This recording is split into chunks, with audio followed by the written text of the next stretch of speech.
An unlikely win in Galway last weekend meant Waterford would avoid the drop if they beat the Dubs at home today, and other results went their way. It's first up tonight. With semi-final playoff spots up for grabs, both Kilkenny and Galway knew what they had to do when they met in Nolan Park. It's our second game. Munster Hurling's old firm of Tipperary and Cork had their eyes on those coveted semi-final places when they met in Semple Stadium. And Division 1B also reached a climax, so we'll be rounding up from both Belfast and Tullamore to see who made the Crunch Division 1B final.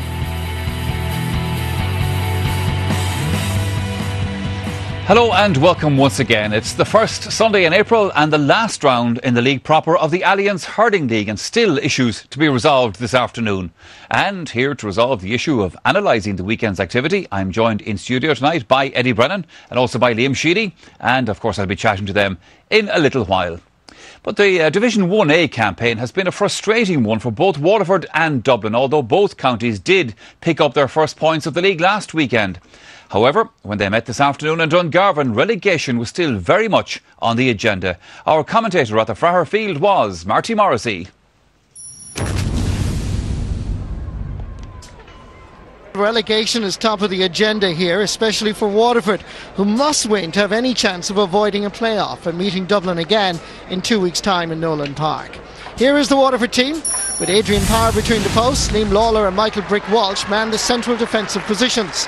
Kevin Moran and Dean Toomey are an interesting centre field combination. Maurice Shanahan has been producing the goods in the attack, while John Milan's return has added a whole new dimension to the scoring potential. It's time for Dublin to experiment, so Nafiana's Martin Quilty gets his opportunity at centre back. The experienced John McCaffrey comes in at wing back, with Dean Curran on the other side. Scoring 1-2 against Tipperary means David Tracy deservedly gets a starting 15 position, with Rhino Dwyer a late replacement at left half forward. The fourth and final change for the Dubs is in the full forward line, where Eamon Dillon replaces Liam Rush. John McCaffrey gets a touch. Martin Quilty is the centre half back for Dublin with the yellow jersey. With the yellow helmet rather. This is Maurice Shanahan with a yellow helmet for the opposition.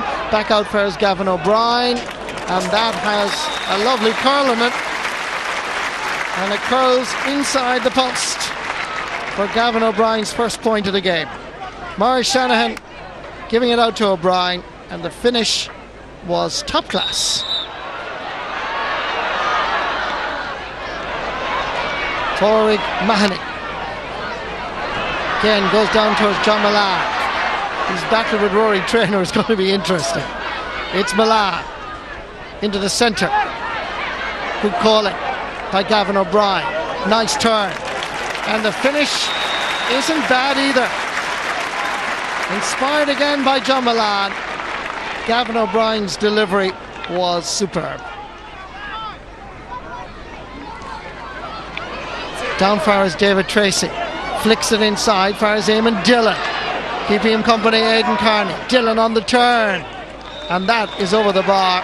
And that's Dublin's first point since the second minute of the game. And at the moment, we're well down into the 17th minute. So 15 minutes since Dublin's last score.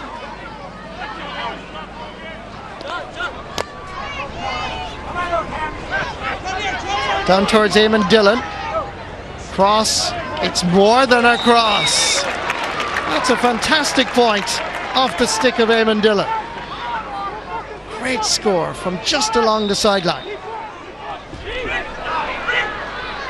Tony Brown delivers it long. Oh, lovely stick work. Is the finish as classic? It is. Beautiful hurling by Gavin O'Brien. The ball was perfect by Brown, but the stick work, the wrist work, fantastic. Tuck out comes straight to Maurice O'Brien. Didn't really connect cleanly. Philip O'Mahony is clearing an amount of ball at left corner back. Maurice Shanahan gets ahead of John McCaffrey. Got inside is John Milan. Will he go for goal? Will he take his point? Off the post and over the bar. There is potential in this Waterford attack. Maurice Shanahan spotting Milan, and a ricochet off the post. David Curtin onto his left hand side, delivers it long. Michael Brick Walsh comes across, needs the help of Liam Lawler. Good work by the full back. In the centre it's Dean Toomey, down towards Shane Walsh. John Milan, still the referee says play on. Martin Quilty is back there helping out his full back line. Gavin O'Brien intercepts, and on the turn he scores his 4th point of the game. Gavin O'Brien's stick work has been worth the admission fee alone into Fratherfield. Waterford 12 points, Dublin 4.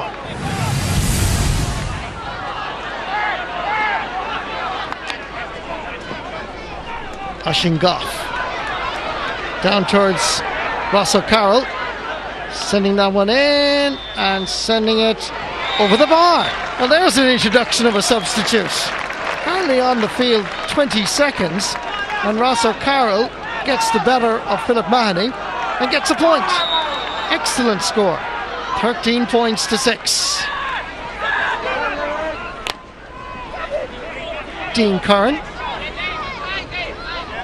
Dara Plunkett, who replaced Niall McMurrough a short time ago, in the corner. Ross O'Carroll comes in to help, and more importantly wins the possession. Back out first, Ryan O'Dwyer. Scoring position for the Kilmacud Crokes clubman, but he didn't take it. Dublin have now shot 17 wides, high by any standards. Steve Malumphy gets there ahead of Martin Quilty. Farazone McGrath. Oisín Goff read it well. Chop across by Gavin O'Brien. Unacceptable. Free for Dublin.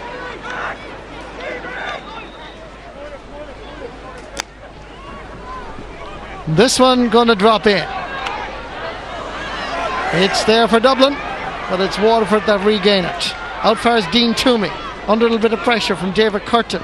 Gets it down the wing. That's a good ball from Toomey. Owen McGrath, who was fouled by Dean Curran, who is already on a yellow card. So Dublin could have further troubles, not just on the scoreboard, but indeed in terms of, yes, there's a second yellow. Dublin are down to 14 players. This was the challenge on Owen McGrath, and the referee having no choice and making the decision and sending off Dean Curran. More troubles for Anthony Daly.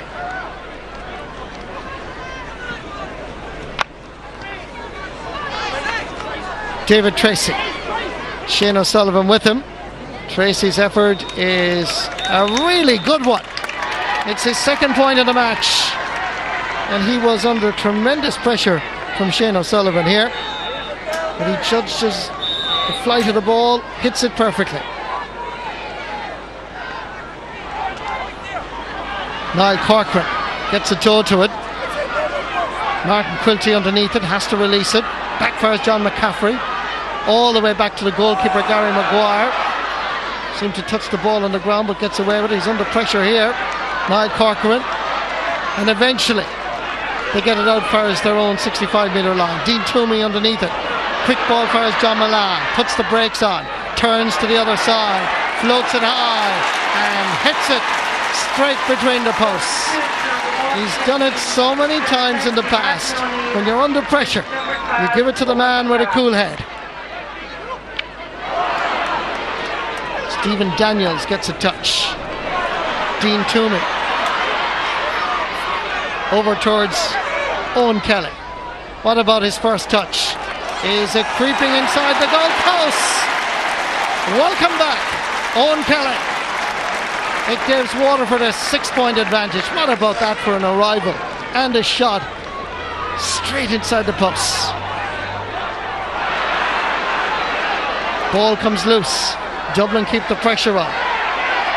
Dara Plunkett Dean Toomey. And that's a free in. And a chance for Dublin to try and create a goal opportunity as we now are into injury time. Adrian Power hasn't really been tested. He reorganises that inner line as quickly and as effectively as possible. And Ryan O'Dwyer will go for goal here, surely. Blasted! But it rises and it's gone over the bar.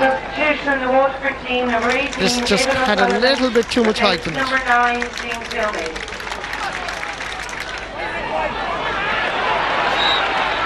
A wonderful catch by Aidan Carney signals the end of this particular match. An enjoyable game, but Waterford always the masters. The final score in Fairfield Dungarvan: Waterford 17 points, Dublin 13. I think many management takes over, they're always going to have a few hiccups along the way, and we try to blood a few new players. When you take the first game we played against Cork, we had 9 changes from that team today. So we've looked at 24 or 5 players over the league and trying to find out what our best players were and our best team was. So we're very happy the way it ended up, and I've always said at the end of the day, players win matches, and I thought the response from the players over the last 2 games has been fantastic. But we missed too much on the day. I think we had 17 or 18 wides, Marty, and on a day, look, Waterford, to be fair, were the better team on the day, but if we got it back to a point or two, you'd never know what would have happened. I mean, there was real pressure on them, I suppose, rather than on us, because for sure we knew we were going to be playing in 2 weeks' time anyway in the relegation. There was a lot of talk pre-season at the start that you weren't coming back or you were off the panel. Is all that now resolved? You'll have to ask the manager that. I think it is, but I know it was just a misunderstanding between 2 fools, as I say. But everything's sorted. The 2 of us only want the best for Waterford, and that's what we're doing. And things are going in the right direction now, thank God. Yeah, it may not have looked likely just a week ago, but Waterford have indeed retained their Division 1A status. Liam Sheedy, it certainly, as we said there, did not look likely just 7-8 days ago. Absolutely, yeah, they came back from the brink. Full credit to Watford. There's no doubt about it. There's been significant change there in the last 2 weeks. Obviously Ken McGrath and Sean Cullinan have come into the backroom team, 2 hugely respected characters within the Waterford setup, I'm sure. And in fairness to them, going up to Galway, they had a really good win last weekend. Their task was made a little bit easier, maybe. Dublin weren't at full strength today, but at the same time they went out and really they set a platform for their victory in the first half, and they'll be delighted. I think Division 1A is the place to be when you want to be a top tier hurling county, and Waterford have retained that, so they'll be very, very happy this evening. Yeah, Eddie Brennan, you always want to be trying to bring in new players. Michael Ryan mentioned the change they've made over the course of the league campaign. You still need fellas like the Owen Kellys of this world, and of course John Milan, who was very important to them today. Surely is. I think John has developed into the leader of this attack for the last couple of years.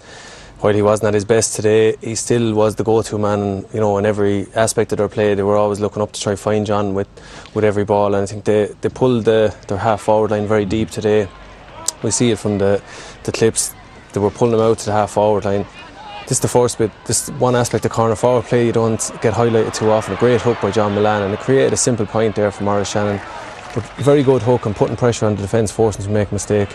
Here we have the space in front of him highlighted here. Shane Walsh himself usually playing a 2-man full forward line. Acres of space for Milan. In this particular one now, he picks it up. And, I suppose rather than taking on Rory Traynor, he turned and see what the options are. And here was young O'Brien coming across. And this is super corner forward points, just turning his man, slapping it over the bar. He got 4 excellent points from play today. Then you have a great goal chance here. Now, I suppose if John was at his 100%, he probably would have went up and hung this in the top corner or something like that. But that was a super point. Again here, when Waterford were in big water and they hadn't scored for a while in the match, they were under pressure, Dublin had come back.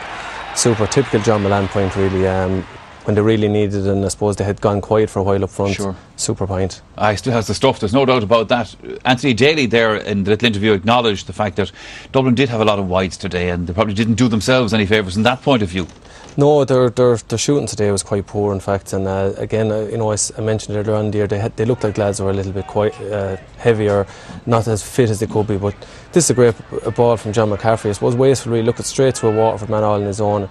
This is a super ball for a corner forward, but Ryan O'Dwyer obviously wasn't on the same wavelength today, and Waterford were able to clear the lines. There were the balls that Paul Ryan cleaned up on last year for them. And here they have David Tracy, another one of the player that they'd be looking to for the future, and he had a couple of wides today that he'll be very disappointed with himself. But while he got 1 or 2 good points from play, there was some shocking wides, ones to be very disappointed with. Ryan O'Dwyer here, unchallenged in front of the goal, that's a very scoreable chance. And they missed quite a few of their wides today were scoreable wides. Even frees, I think there was maybe 5 or 6 frees that they missed as well. And I suppose in the absence of Paul Ryan, maybe their established free taker, maybe Conal Keaney, when he comes back, they might rectify that. Those things will happen to you some days, Eddie. Thanks for that. Now, our next piece of action from Division 1A comes from Nolan Park.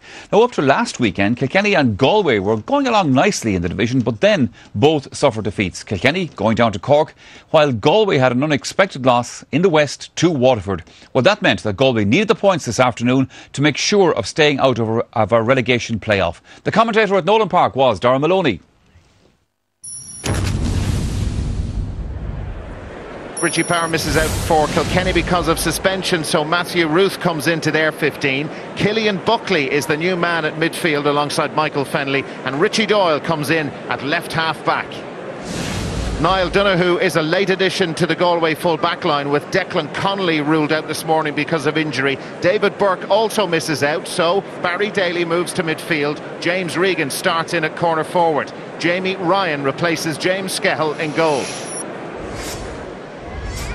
And plenty of height in this Galway attack, but well played by JJ Delaney. Great take from over Tanian's head. Michael Rice of Kilkenny. Brilliant from the new man Matthew Ruth. An open road in front of Ruth. Goal scoring opportunity for Kilkenny, and he's got it. Fabulous goal. You go all the way back to JJ Delaney's brilliant take in the air, and Matthew Ruth, a late addition to the Kilkenny team, with a cracking goal. That was brilliant in the air too from Ruth, wasn't it? But once he got here, just one thing on his mind: goal, and that's exactly what he got. Great take in the air from TJ Reid. Kilkenny forwards looking really lively, and Reid, with no pressure on him, got away from his man easily, slots that over, and Kilkenny getting into the groove again. TJ Reid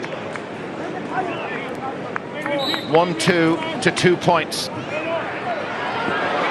Barry Daly beaten to the ball by Richie Hogan. Constant live wire in the Kilkenny attack, but there are many of those. Owen Larkin kept the ball in play, gifted it to Collins, and Collins took his eye off it. Larkin's under real pressure. Now Matthew Ruth, the goal scorer, and they're in here. TJ Reid for Kilkenny, a second goal. Scored 5 here against Dublin, and they've got 2 already. But David Collins will be angry with himself. He initially had, or seemed to have, possession, and then lost it. And then that huddle, and to come out the back of it is TJ Reid. Reid buried it.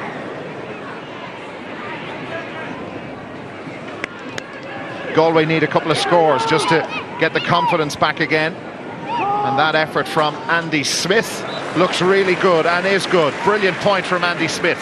That's their first from play, and it was badly needed. 2 goals between them. That's a fine score. Maybe that will signal the start of better times for Galway.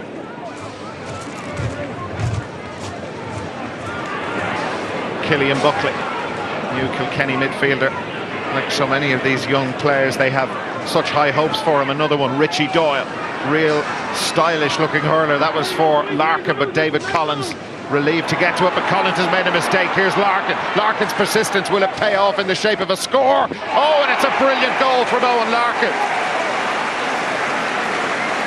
Well, David Collins being taught a lesson for the second time in the game. When you have the ball against Kilkenny, you've just got to get rid of it. Collins seemed to have that, but Larkin was absolutely stunning from here. Didn't panic, picked his moment. He's got 1-5. Now this one worth watching again. And Kilkenny have it again. Paul Murphy staying involved in the attack, but Tony O'Gregan there for Galway and making the mistake. Owen Larkin has it for Kilkenny, and that's slotted over. There was nobody marking Larkin. A brilliant forward play.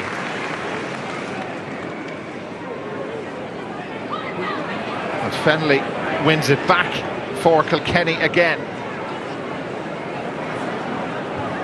Bouncing it off the ground. TJ Reid, and Fennelly was involved right at the start of that. It's some performance. 2 from Fennelly. David Collins dispossessed by Killian Buckley, who has come more into it at midfield for Kilkenny. Others have been more dominant. But Kilkenny with some defending to do. Aidan Hart bottled up, very crowded there, and he's put that over, and that is point number 10.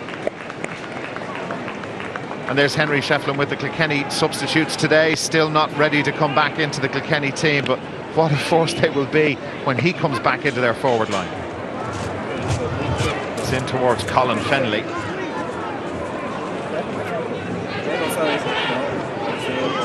Matthew Ruth scored a lovely goal in the first half, and now he's added yet another point. Won back by Mark Bergen. They're not done yet. Galway left waiting for the full-time whistle. Injury time at the end of the 70. Colin Fennelly drives that, and from the moment it left his stick, he knew it was sailing over. They just don't let up, do they? Fergal Moore, and there's the whistle for full-time. What a performance from the All-Ireland champions as they sail into the semi-finals of the league. But for Galway, with Waterford's win over Dublin, they now face a relegation playoff against Dublin. And the full-time score here in Nolan Park, Kilkenny 3-26, Galway 10 points. We played well, it was a good display. Galway will be disappointed with the way they played. You know, it wasn't a true reflection on their ability as a team whatsoever. And, you know, we benefited certainly from all of that. But, you know, we were very happy, obviously, with the win. Last weekend, we went in, you know, within 2 points of getting to a league semi-final and against Waterford. And, you know, today was always going to be tough. But we started well in the league, but have finished poorly. And we're fighting a big relegation battle this day 2 weeks.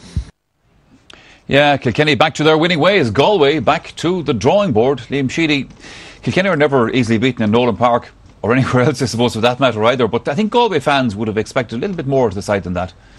Yeah, they'd be very disappointed. You know, they were the last team actually to beat Kilkenny and Nolan Park in 2010 in the league. They would have went down there obviously with everything to play for today. But win would have got them back into the knockout stages, and losing they were at the risk of going into relegation. But it's clear from today that Kilkenny don't do two in a row when it comes to defeats. They were on top. They're in a league of their own today in terms of their play, their overall play, their team play. Everyone working for each other, and you know, whoever was in the best position got the ball. I thought some of their play today was absolutely outstanding for the time of year. And how many times have we seen Kilkenny, you know, blitzing an opposition at the start of a match?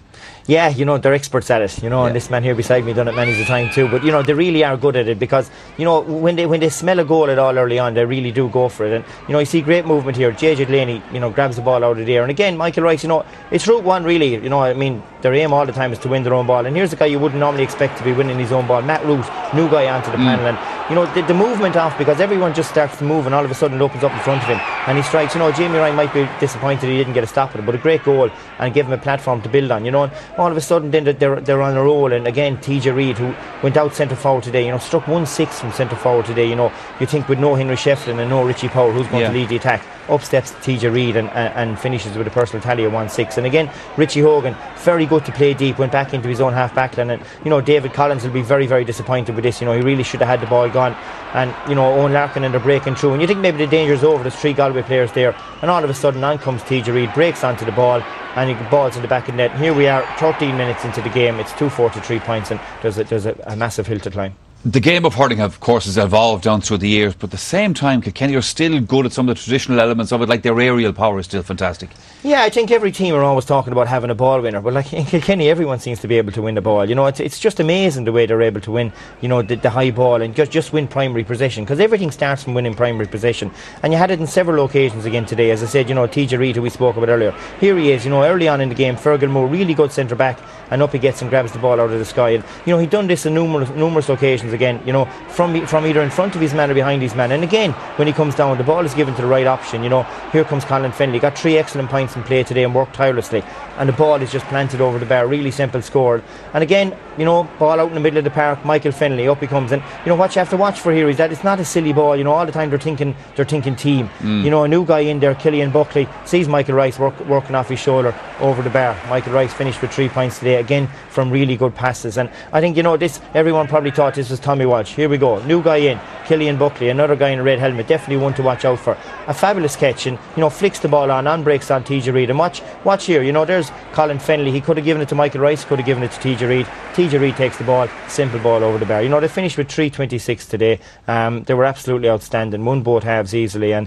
they're definitely a team that look to mean business again in this national league. A team to watch out for. Surprise, right. surprise. Time for us to take a break here on League Sunday. Still to come on the programme, the meeting of Tip and Cork, and we'll also be seeing how Dublin fared out against Mayo last night in the Football League. All that coming up very soon.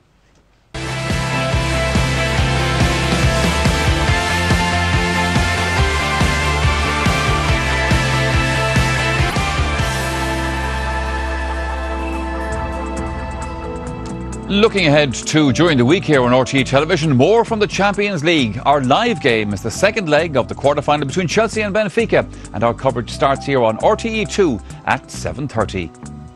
But next year on League Sunday, we're headed to Semple Stadium in Thurles. Now, results elsewhere would help determine the semi-final lineup, but the winners here knew that they would definitely be in those playoffs. Our commentator in Thurles was Ger Canning.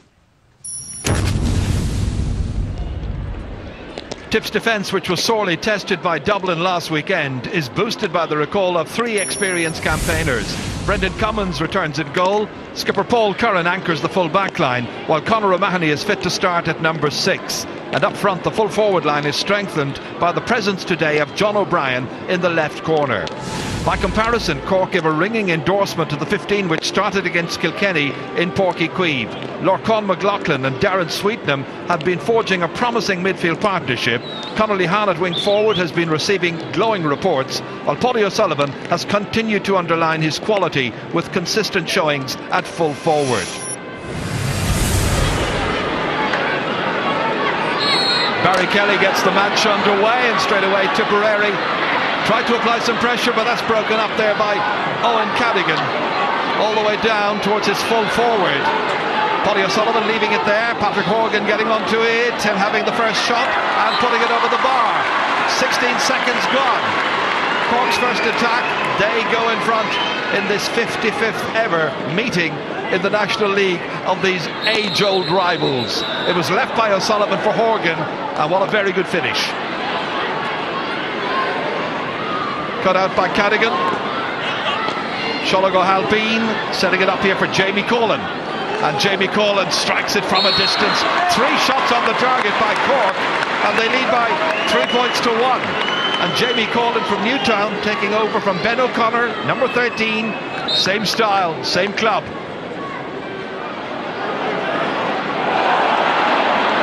Gathering it is John O'Brien, good catch, released as far as Pa Burke. Back it comes once again, this time to Garroyd Ryan, and Garroyd Ryan puts it over the bar and levels up the match. It's been the most wonderful opening. 3 points apiece. Real entertainment for the fans. Good 8,000-9,000 people, I would imagine, here at Semple Stadium this afternoon. Back in comes James Woodlock, a point scorer already. Slipped it forward here as far as Garroyd Ryan, and Garroyd Ryan puts it right between the posts. He's got a second score. And Tip lead the match again. They're ahead by 7 points to 6. Paul Curran comes for this, catches it well, spectacularly taken. Spoons it out into the middle as far as James Woodlock. Checks where he is and then cleverly plays it back out again as far as Noel McGrath. Right on the wings. That's some shot, that's some point. McGrath's first. Breathtaking stuff at Semple Stadium on a perfect afternoon for hurling. Two team bosses will learn an awful lot about their respective sides, I think, from this particular contest. That comes back as far as William Egan. Drilled in low here towards Paddy O'Sullivan. Has a bit of work to do to get it back there, and manages to get it back, and that's put over the bar by Patrick Horgan. A third for the Glen Rovers player. The 23-year-old has put Cork back into a 9 points to 8 lead. Up as far as O'Mara. Getting away from full forward now at this stage, trying to get a bit more possession. Brendan Maher inside as far as Padraig Maher, and Padraig Maher has put it over the bar. Here's Noel McGrath on as far as Padraig Maher. Toughest competitor for Conor Lehane so far, and it's still Marr, and Lehan goes after him, gets a touch on it, but it might work for O'Mara, and O'Mara is stopped by the goalkeeper, and Donald Cusack miraculously takes that away. Here he was bearing down on Donald Cusack's goal, tried to plant it in behind him, but he hit it straight to the goalkeeper. Big one down along into the corner. O'Sullivan takes up such good positions. Well, he lost the hurley, had the ball. Patrick Horgan into space, back in as far as Darren Sweetenham. Now all alone, he could have carried it a little bit further if he wanted to. He didn't need to. He's got that self-assurance, and he's got 3 points. Donamar, back down the field it comes again, fumbled by Shane O'Neill. Cork in some difficulty here with Pa Burke going through. 2 defenders after him, Burke goes to ground, 20 metres out, no question about the free in. And this is where Pa Burke just caught Sean O'Halpine for a little bit of pace. Tip have only managed 2 goals in the Alliance League so far. They're looking for one here, and they've got it. Pa Burke with his 2nd goal of the Alliance League, right at the start of the 2nd half. And Tipperary take the lead by 112 to 13 points. All the way in here as far as Conor Lehan. Seems to have switched into the inside forward line in the last couple of minutes. Beautifully in as far as Nocton, across here towards Colin, there's a goal on, well blocked by Mickey Cahill, comes back and Horgan puts it over the bar. 6 points for Patrick Horgan, but Cork had a really good goal chance here, set up by Cahill Nocton for Jamie Colin. What about that for a block by Mickey Cahill? Best of the match so far. Here's Pa Cronin. Hit into the corner towards Jamie Colin. Covering it there is Mickey Cahill. Keeping it away there from the Newtown player. Lehan in the thick of it as well. And wherever he goes, Cormac Maher's never too far away. Here's Paddy O'Sullivan. Clipped back here. Oh, what a goal that is! Brilliantly done. It's that man again, Conor Lehan. Paddy O'Sullivan set it up, and it came back, and he struck it defiantly past Brendan Cummins, and Cork are within a point. Cahill Nocton taking off. 2 men after him. Nocton, right across the face of goal, and it's gone wide before Jamie Colin could get to it. Another close run thing here. That's how close he came. John O'Brien from the puck out takes it for Tipperary. Back it comes, and that's hit high, but it's over. It's gone over the bar, and it is Shane Burke who's got it. A 3rd point for Shane Burke, the 23-year-old from JK Brackens, and now it's 123 to 122. Is there one more chance for Cork to get it up the field? Stephen McDonnell in as far as Patrick Horgan, and Horgan has the last shot, and Horgan has put it over the bar. He's levelled the game with his 9th point of the match. What a game. It finished level last year in Porky Queeve, and it looks like it's going to finish level here. There's the final whistle. It's all over. It's a share of the spoils, and I think both of these teams will expect to be playing in the semi-finals of the Alliance League. And it finishes at Semple Stadium. Tipperary 1 goal and 23 points. Cork 1 goal and 23. We felt we were well in the game at half time there. You know, a couple of things hadn't gone our way, but the guys knuckled down in the 2nd half, and you know, fair play to them. They gave their all in the 2nd half. Both teams, I think it was a great game for the spectators. We needed to win to top the group, I think, so we were hoping that we might sneak it, but I think in fairness the draw was a fair result, and at one stage in the 2nd half we were afraid Tipperary might pull away from us, but we came back well, I think, for 4 points. We won 4 points on a couple of occasions, and we responded well, which was very encouraging. Yeah, so then honours even in Thurles, and that means that both have secured their semi-final places. Liam Sheedy, obviously the intensity is going to increase in a couple of months' time in Munster. That was still a very enjoyable game. Very enjoyable game, yeah. Both teams, will be very happy with their performances. I thought both sides got some excellent scores.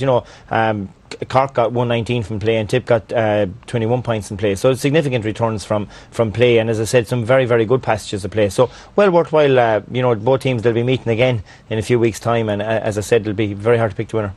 Because that intensity that is there in the championship, obviously, Eddie, isn't quite there at the moment. Scores are a bit more fluent, and certainly on both sides there was a lot of scoring today, and you've been looking at the Tip shootout. Sure was, Michael. It was an exhibition of scores today. Again, as Liam said there, all bar 1-2 from Tip today came from play. So the first clip here, I suppose we see Shane Burke, the UCC captain this year. Super catch, and under pressure, that's a great point. He'd done that last year up in Galway. I suppose was unfortunately missed out. Noel McGrath there doing what Noel does best, ghosting around the 45 there, losing his marker and picking off a point. And here's John O'Brien, who's very good under a high ball. Holds off his marker there, great catch, and typical John O'Brien score. Just taking on his man and clipping it over the bar. And I suppose here we have Paddy Maher, who's been the platform of a lot of the Tip attacks. Looking up, super ball across, and there's Pa Burke, started on 12 and he moved across to the number 10 position there, left his marker and struck over a beautiful point. And he had a few more points like that today. I think he had 4 points from play, and in general there was a super spread of scores from the Tip forwards. I think all bar 5 of their 6 forwards, 5 or 6 forwards picked off their points, so very good return. And I suppose, Liam, if we give credit to Tip's scoring, might as well do the same for Cork. Yeah, similar performances. Again, a lot of their forwards are building on the performances they've had right throughout the league. Conor Lehan and these guys have been free flowing in terms of their scoring opportunities that they've been taking right throughout the league so far. And again, Darren Sweetenham was a man that stepped up to the plate today, midfield. Doing his leaving cert this year. Yes. 3 excellent first half points, and there's a lovely score. Here's this guy. The pace that he has is just frightening. Tom Stapleton did everything right, moved him out and he's outside. And hey presto, Cahill just pulled the trigger and there it is, gone straight over the bar. Brilliant score. I thought they worked very hard for the goal here. In fairness to Jamie Coughlin, it was a ball he could have gave up. And there's Conor Lehan, which is interestingly fighting for the ball. Here's Paddy O'Sullivan again, just getting the flick in, moving the ball across, and who's moving on? Conor Lehan back in from the sideline. Great finish to the top of the net. Finished with 1-2 today. And again, I thought to even up the match, what a score. Shane McGrath had played very well, and he just stepped out into the breach there, caught a wonderful ball and put it over the bar with time just up, and he finished with 6 points in play and 3 from frees, 9 points in total today. So some really, really good personal performances, but I think maybe it'll be harder to get scores come the summer. But again today, I thought some of the scores that were got by both sides were top class. Oh no, they were top class. Okay, let's take a look now at the final positions then in Division 1A of the table. So that's how it finished up there. Kilkenny top of the pile. Cork and Tipperary also doing enough to get through to those semi-finals. Waterford surviving in the division, and it's Dublin, the league champions, down at the bottom. Time for us to take another break here on the programme. Still to come, news on how Limerick's hurlers got on against Antrim, Offaly against Clare, the Dubs against Mayo in the Football League, and that All-Ireland Club football final replay. See you again shortly.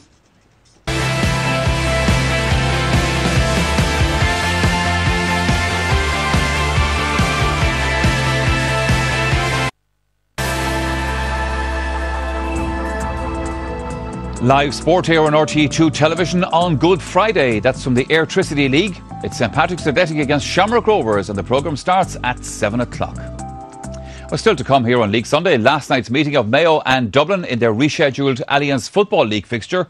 However, next year on League Sunday, we dip into Division 1B of the Hurling League. Now, 2 games that would decide who will contest next Sunday's divisional final. Antrim against Limerick and Offaly against Clare. Our reporters, John Kenny and Catherine Davis.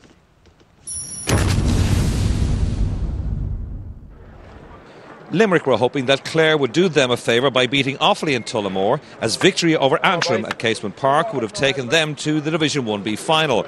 Antrim too were hoping for the same, as victory for either side, coupled with the Clare win, would put them into the decider. Antrim started brightly enough, and 5 minutes in led by 3 points to 1. This Shane McNaughton point from play, one of the 4 the corner forward scored in the opening half.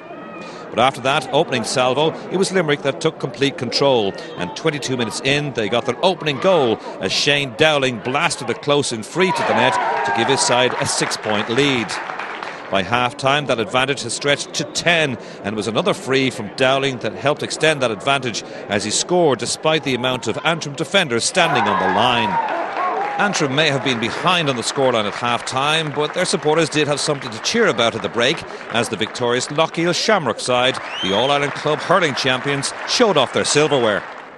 Limerick pulled away in the early part of the second period, mindful that they needed a big points win if Offaly were to win in Tullamore, and substitute Sean Tobin's goal put 15 between the sides 53 minutes in. Antrim put a degree of respectability on the scoreline in the remaining minutes. Shane McNaughton with this late score, points which could have scuppered Limerick's chances of making the final. Limerick's victory was never in doubt, however, and Dowling put over the final point of the game to take his personal tally to 2 goals and 4 points. In the end, a 14-point victory for Limerick, 322 to 17 points, and coupled with Clare's win over Offaly, it's Limerick who advanced to next weekend's Division 1B final. We had to win the game, number one, and we did it comprehensively. I suppose we had won at half time. It was our best performance of the year. If Antrim had won, they would have been in the final as well. So we were very happy that we now have a chance to make up for our underperformance or Clare's demolition of us in the first game. It's been a great campaign for Antrim and for Antrim hurling. I mean, with Lochiel winning the All-Ireland Club final, and we've had a very successful league campaign. We're there again for Division 1B for 2013. So I mean, my players can go home tonight, can hold their heads high. They've been very good. Teams in the past here in Antrim probably would have wilted at half time and maybe been beaten by a bigger score. We kept working away. We created 2 goal chances at the end. Okay, they didn't happen, but we're happy with where we are now.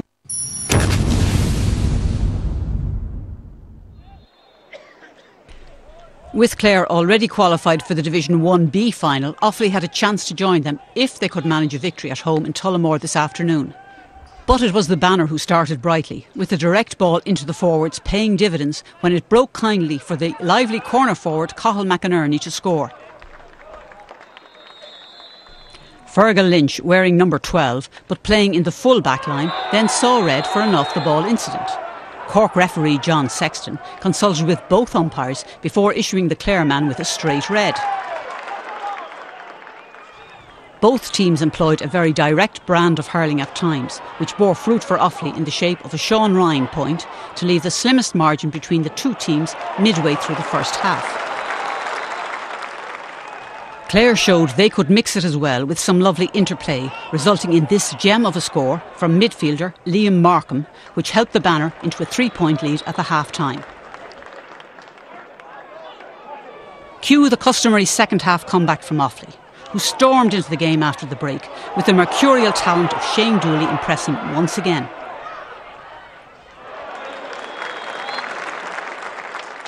Then came the first of 2 killer blows for the faithful, when substitute Brian Donnellan staked his claim for a starting berth, with a decisive finish to the back of the Offaly net. Offaly had a chance to raise a green flag themselves when Clare keeper Donald Toohey brought Joe Bergen down in the square. From the resultant penalty, Shane Dooley took his point, and it's on such fine margins that games are won and lost.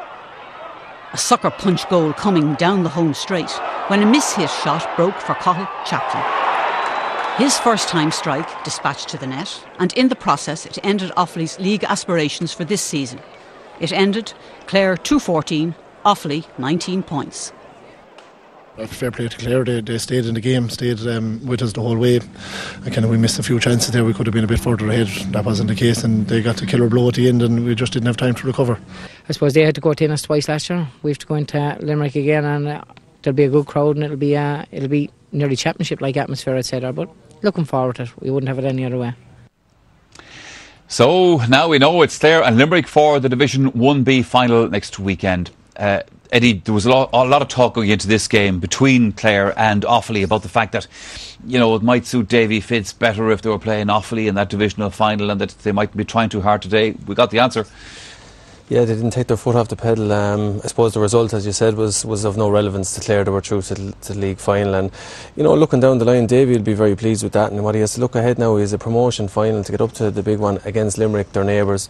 It's going to be like a championship fair, and then the reward for winning that, and no doubt Davy will be looking at it, is a crack at Kilkenny in the league semi-final. So that's great preparation on the way into a championship. 2 real championship matches, and I think they're playing lovely hurling as well, Clare. You have to admire that Davy has gone out, and they have lads that can hurl now. They've plenty of free scoring forwards, and their style of play now is geared towards that. They're looking up to trying to find the best man, and as I said, Davy will be quite pleased with that, and 2 good challenges coming ahead. From the other side of it, from Limerick's point of view, Liam, they didn't know what was going to happen the other match, obviously. They had to go and do the business themselves. Yeah, they've done well. I seen them lose to Clare in the first round, and they look very, very poor, at the first day against Clare. But they've recovered very well, and John Allen will be very pleased with that. He mentioned there that this was their best performance to date. Shane Downing got 2 great first half goals and placed balls. This guy is going to be a very, very good player. I think we're only starting to see glimpses of what he can do. I think he could well light up the summer for them. But again, they've got themselves now into the final, and there's a huge amount at stake. And obviously, losing so heavily to Clare in the first round will mean that they'll be anxious to put that right. But likewise, Clare having lost last year's final, I think it's really set up for a really good Division 1B final. Alright, so this is how the Division 1B table has finished up. Clare emerge as the only hurling county in actual fact to win all of their matches. Limerick have come through, as we said, to reach the divisional final. But a very disappointing campaign for Laois and indeed for Wexford, who will contest the relegation issue there. So let's take a look then at the pairings for the league semi-finals, and there's confirmation of them. And gentlemen, looking at those, we don't know yet, obviously, Eddie, who Kilkenny are going to be facing in their semi-final, but still floating along as Kilkenny doing enough to be in the hunt. Yeah, tipping along nicely. They recovered well from the defeat the week previous. They'd been quite disappointed with that, and no doubt Brian would have had a little chat with them during the week, but they're where they want to be. Competitive matches, a few new faces getting to run out in competitive matches, and ideal preparation. OK, and let's just take confirmation then of the pairings for the relegation matches in Division 1A and in Division 1B. It's Galway against Dublin, Division 1A, and then, of course, Wexford against Laois in 1B. So then, for the next part of the programme, we're going to concentrate on football. In a moment, the key scores from the All-Ireland Club Football Final replay between Crossmaglen Rangers and Garrycastle. But first, last night's refixed Alliance League game between Mayo and Dublin in Castlebar. Our reporters Joe Stack and first, Catherine Davis. Having been abandoned 7 weeks ago due to dense fog, the spring sunshine was warmly welcomed in Castlebar last night as the All-Ireland champions arrived into town to take on a Mayo team sporting a new look to mark the occasion. And it was Mayo who made a flying start, with a recalled Michael Conroy opening his personal account inside the first minute to get the Connacht champions up and running. Man of the match Conor Mortimer then pencilled his name into the Mayo history books as their all-time leading marksman, with an appropriate finish to establish a 4-point lead. The Dublin response was brief, with captain Brian Cullen reducing the gap to 3, but this was as good as it got for Pat Gilroy's side on the night. And when Michael Conroy combined again with Conor Mortimer to open up a porous Dublin defence, an 8-point lead was secured through to half-time. Mayo and Mortimer took up where they left off when the second half began, with centre-back Donald Vaughan popping up for a great score. The Mayo lead was now 11 points, and things were about to get worse for Dublin. Paul Flynn was shown a straight red card by referee Michael Duffy to reduce the Dubs to 14. It was exhibition stuff from James Horan's side thereafter, with Alan Dillon's finish on the back of an excellent team move for pick of the bunch. And Dublin woes continued when they were reduced to 13 men, frustration more than anything else getting the better of Dermot Connolly, who picked up a second yellow. So an unlikely 12 points victory for Mayo eases relegation fears, and they now have a genuine shot at the playoffs next week in Tralee. Final score, Mayo 20 points, Dublin 8.